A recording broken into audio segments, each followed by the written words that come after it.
Hello and welcome to the Movies Past and Present podcast. It's November 3rd, 2022, and this is episode 92. I'm your host, Stanford Clark, and I'm podcasting from the crossroads of the West in beautiful Salt Lake City, Utah. Just like my blog, moviespastandpresent.com, I'll be providing recommendations, commentary, and reviews about current and classic cinema. Thanks for tuning in, and let's do this thing.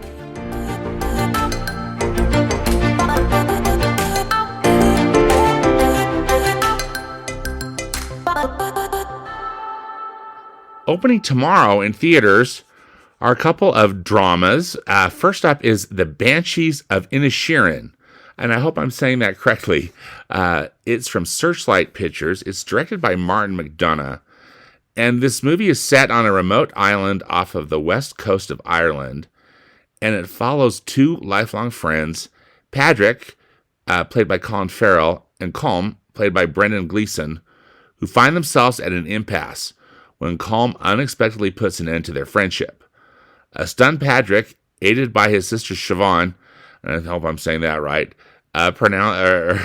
played by Kerry Condon, and a troubled young Islander boy, Dominic, who's played by Barry Keoghan, endeavors to repair the relationship, refusing to take no for an answer.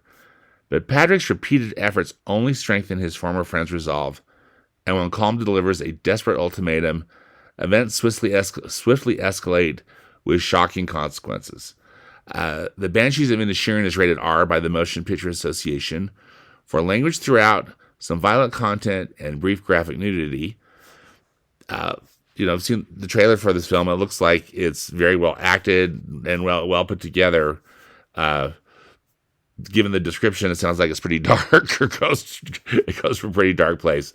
But it could be interesting. I think I'm curious in checking this one out. Next up is Armageddon Time, which is another drama, of course, from Focus Features. It's directed by James Gray, and it's a deeply personal story on the strength of family, the complexity of friendship, and the generational pursuit of the American dream.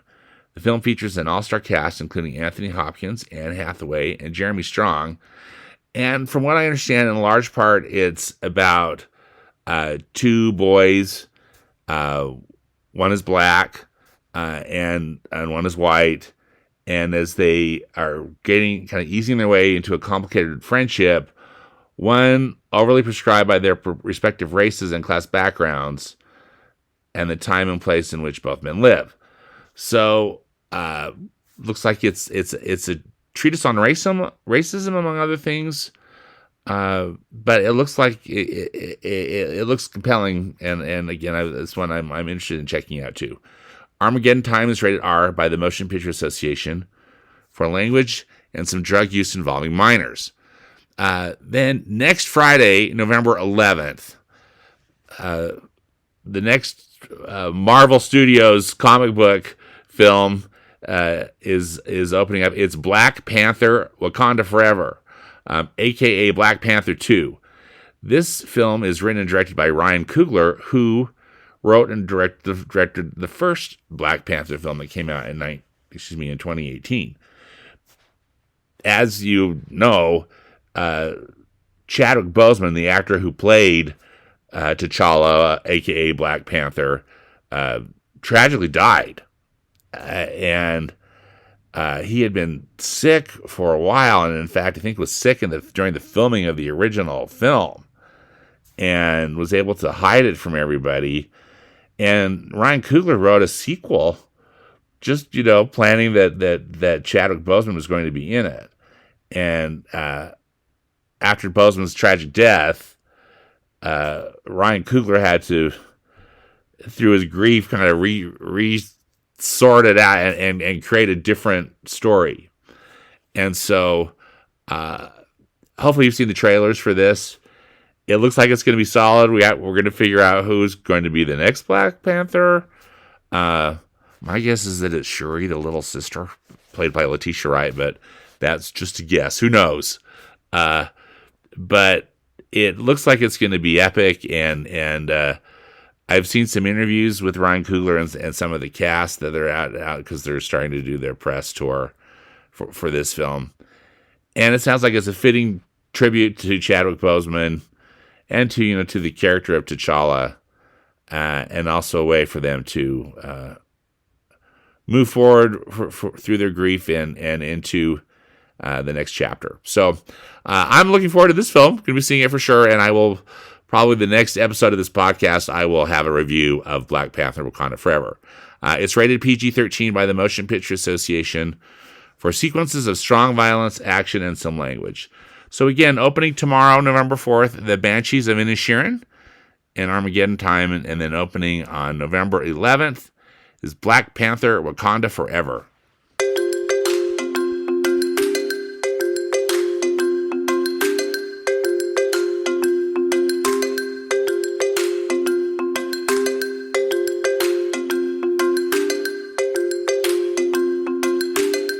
Classic Cinema Corner, just a couple of things to make you aware of if you haven't already heard. The classic film Planes, Trains, and Automobiles from 1987. It's celebrating its 35th anniversary. This film is going to be screened courtesy of Paramount Pictures and Fathom Events on Sunday, November 6th and Monday, November 7th. This is a Fathom event. So fathomevents.com. I will have links to this in the podcast notes on my blog if you need it. This film, written and directed by John Hughes, starring John Candy and Steve Martin, is really just kind of a classic comedy from the 80s.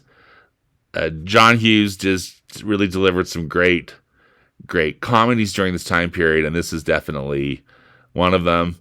And a great film, I think, for the holiday season too. So Planes, Trains, and Automobiles playing November 6th and 7th. Check fathomevents.com to find a theater near you where this is playing. Usually these play maybe once or twice a day, so you gotta be on your game to see what you can find, because it doesn't necessarily play all day on those 2 dates.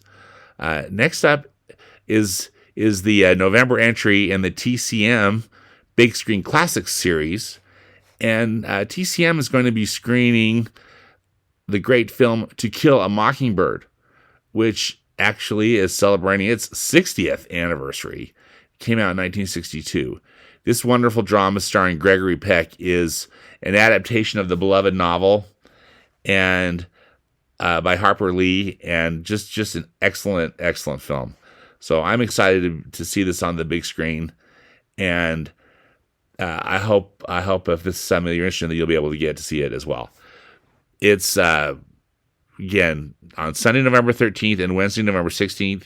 You can go to fathomevents.com/TCM for more details, and I'll have links to this on the podcast notes on my blog. So definitely check out, if you can, of course, if you want to, Planes, Trains, and Automobiles, November 6th and 7th, and To Kill a Mockingbird, November 13th and 16th, both in theaters.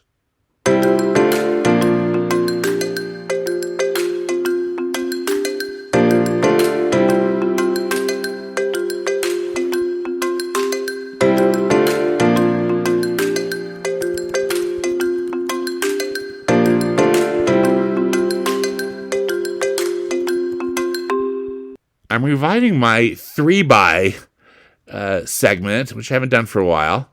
This is a segment where I dissect 3 films by a particular director, and the director I've selected is Penny Marshall. Penny Marshall was a comedic actress and also I think a very good director. She was born in 1943 and sadly died in 2018. I decided to talk about Penny because one of her best films, which I'll be talking about in detail in a minute, but it's A League of Their Own, and because baseball season is ending, it's the World Series right now, and baseball is going to be done until next spring.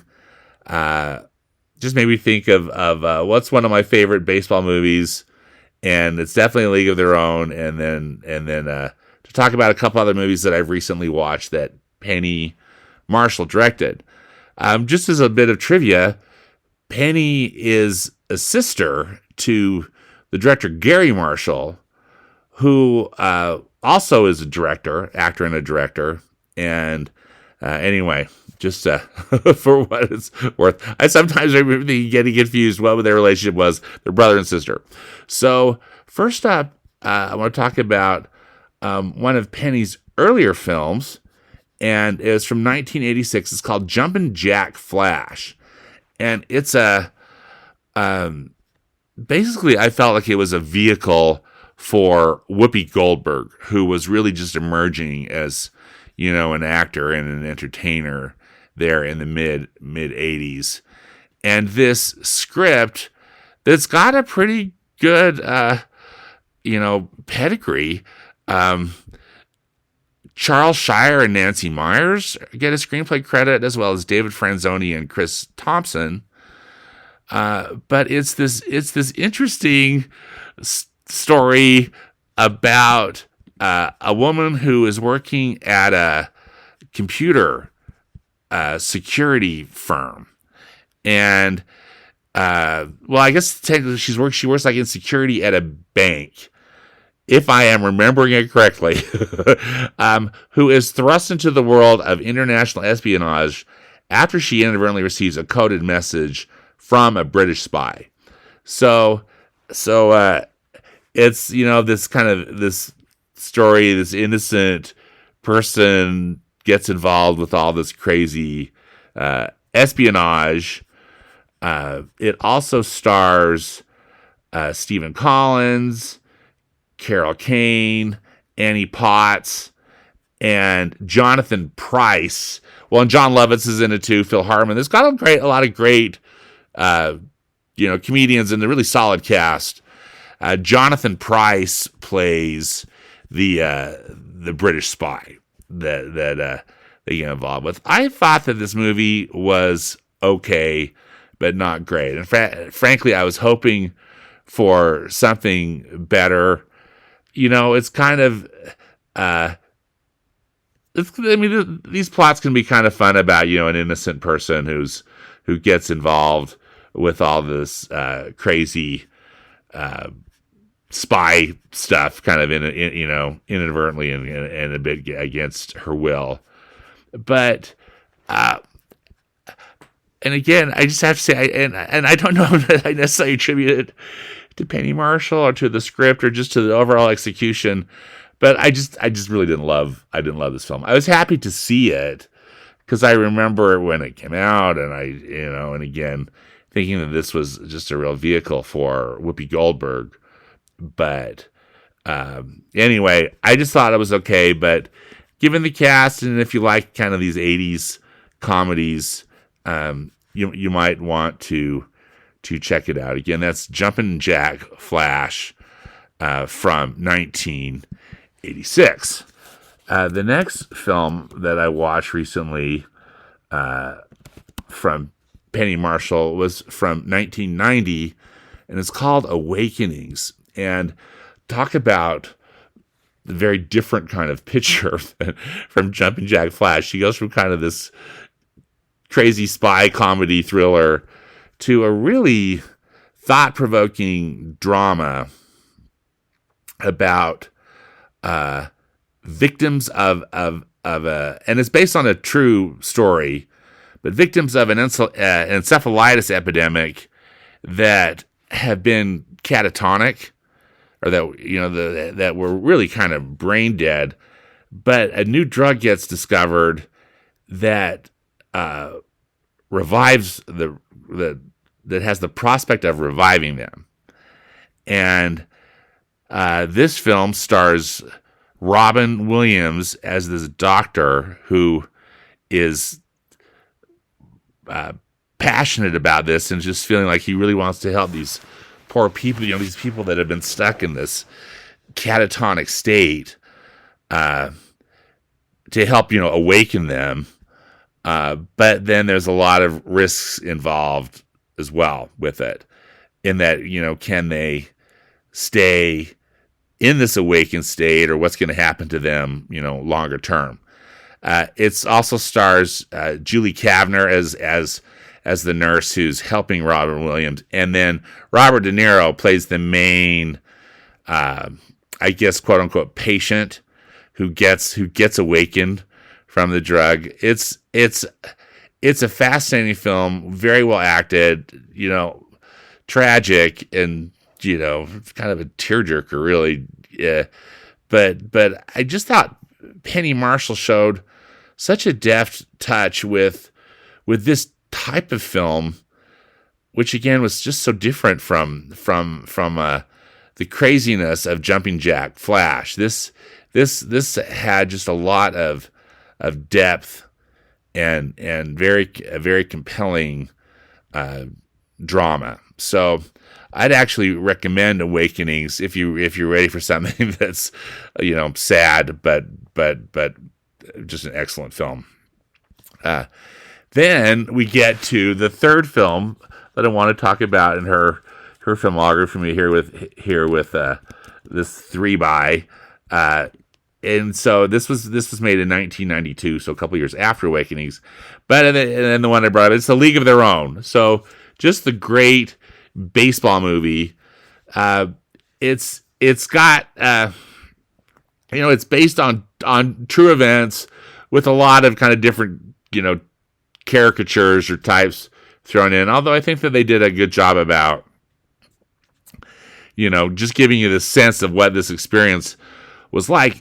During World War II, there was a professional baseball league developed with women baseball players, because all the men were off fighting the war. So this drama talks about specifically about two sisters that are played by Gina Davis and Lori Petty. Gina Davis is the big sister named Dottie, and she's an excellent athlete. And then Lori Petty plays her little sister Kit, who is kind of living in the shadow of the big sister, and who's a good player, but not necessarily as disciplined or as emotionally, just kind of capable of dealing with life. So it also stars Tom Hanks, who plays their coach. Tom Hanks is just absolutely fantastic in this role. This coach is basically a drunk because he doesn't necessarily. I think he's capable, but he just kind of drowns his problems in alcohol, and also I don't think he doesn't necessarily want. He needs the job, but doesn't necessarily want the job of coaching these female players. Tom Hanks and Gina Davis have a great rapport in this film. They're acting off each other, as well as just these characters, the way they've been written. And then it's just got a great supporting cast. Rosie O'Donnell and Madonna play kind of these buddies that are in it, and it's actually a good film that Madonna was in, and she plays a supporting role, and she does it well. And Rosie O'Donnell's very funny, and then just overall a terrific cast, and a wonderful film about baseball and this particular episode, and just a real slice of life movie. I just feel like it captures the sport, it captures the era, and it's just a supremely entertaining film. Amazon Prime has created a mini series now about this same thing, about this female baseball league that they've put on their Amazon Prime service. I haven't watched it yet, and honestly, I don't know if they're using like the same characters from the film, if it's its own thing. But this is not necessarily to be confused with the Amazon Prime series. You should find this movie, A League of Their Own from 1992, expertly directed by Penny Marshall.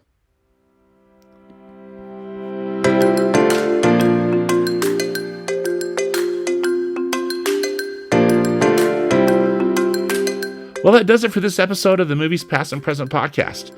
Again, links and more information about the movies discussed in today's podcast can be found in the podcast notes on my blog at moviespastandpresent.com. Subscribe to the podcast on Apple Podcasts, Spotify, Google Podcasts, and Stitcher. Links are also on the blog. And follow me on Instagram. My handle is @moviespap, as in past and present. As always, I hope you will enjoy some good movies this week, whether they be from the past or the present. Thanks again for listening, and until next time, be safe out there and dedicate yourself to the truth.